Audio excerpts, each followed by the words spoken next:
नमस्कार। आज हम बात कर रहे हैं बैंगलोर के रियल एस्टेट बाजार की और खास तौर पर इसके आईटी सेक्टर के साथ जो इसका गहरा रिश्ता है उस पर।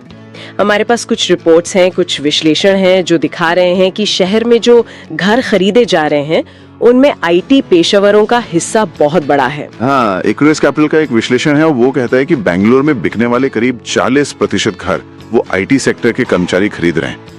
ये आंकड़ा तो मतलब काफी बड़ा है। ये साफ दिखाता है कि भाई भारत के टेक हब में घरों की मांग कितनी ज्यादा टेक्नोलॉजी उद्योग पर टिकी हुई है।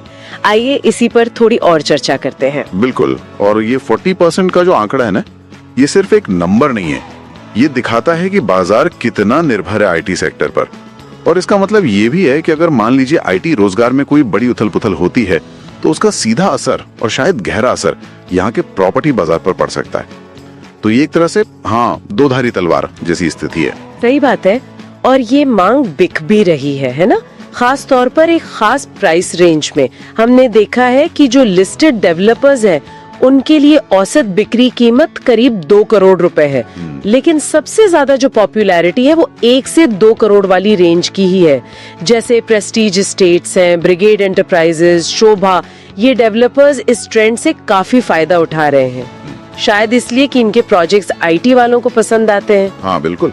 अक्सर इनके प्रोजेक्ट्स या तो आईटी कॉरिडोर के पास होते हैं या फिर उनमें वैसी सुविधाएं होती हैं जो टेक प्रोफेशनल्स ढूंढते हैं। लेकिन यही एक चिंता भी थी। अभी हाल में कुछ खबरें आई थी टीसीएस जैसी बड़ी आईटी कंपनियों में छटनी की। तो सवाल उठा कि क्या ये जो मजबूत मांग है ये बनी रहेगी, कहीं बाजार थोड़ा डावाडोल तो नहीं होगा। यहीं पर कहानी में एक दिलचस्प मोड़ आता है। वो है ग्लोबल कैपेबिलिटी सेंटर्स का उदय, यानी जीसीसीज। ये जीसीसीज क्या हैं? ये असल में मल्टीनेशनल कंपनियों के बड़े बैक ऑफिस या टेक्नोलॉजी हब हैं, जो यहाँ भारत से, खासकर बैंगलोर और हैदराबाद जैसे शहरों से इंजीनियरिंग, आर&डी, फाइनेंस जैसे महत्वपूर्ण काम संभालते हैं। और ये एक तरह का आप कह सकते हैं सुरक्षा कवच बन रहे हैं।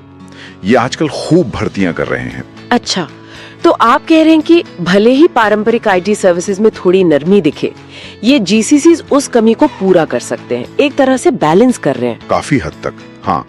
जीसीसीज की जो ये बढ़ती मौजूदगी है, ये सिर्फ ऑफिस स्पेस की मांग नहीं बढ़ा रही, ये घरों की मांग को भी सहारा दे रही है।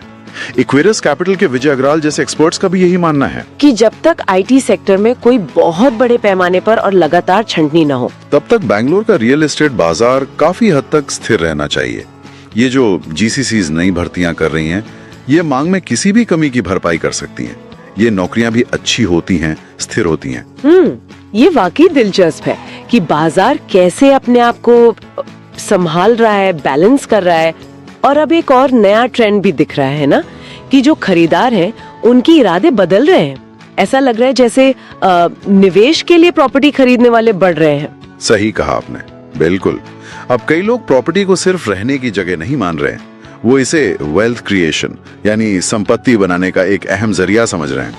खासकर जो आईटी हब या बिजनेस पार्क के पास की प्रॉपर्टीज हैं, वहां कीमतों में लगातार बढ़ोतरी की उम्मीद और अच्छे किराए के रिटर्न की उम्मीद, ये इस ट्रेंड को और हवा दे रही है।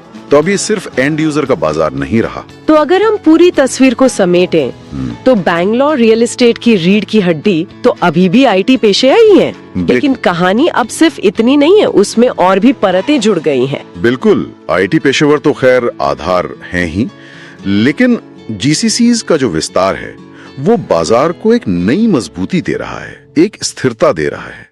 और साथ ही ये जो निवेश के लिए खरीदारी हो रही है, ये भी एक और महत्वपूर्ण पहलू बन गया है।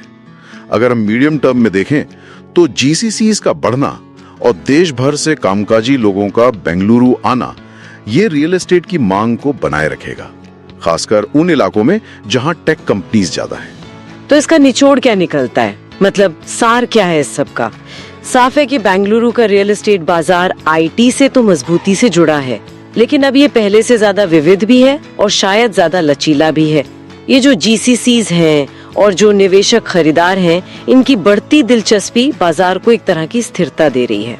हाँ बिल्कुल। और यहीं से एक बहुत ही सोचने लायक सवाल भी खड़ा होता है। भविष्य को देखते हुए जब जीसीसी के कर्मचारी और निवेशक खरीदार दोनों ही पारंपरिक आईटी एंड यूजर्स के साथ साथ बाजार में सक्रिय हैं, तो इसका असर सिर्फ कीमतों पर नहीं पड़ेगा। हमें यह सोचना होगा कि आने वाले सालों में बेंगलुरु के अलग अलग इलाकों का जो चरित्र है, जो कैरेक्टर है, उसमें किस तरह के बदलाव आ सकते हैं।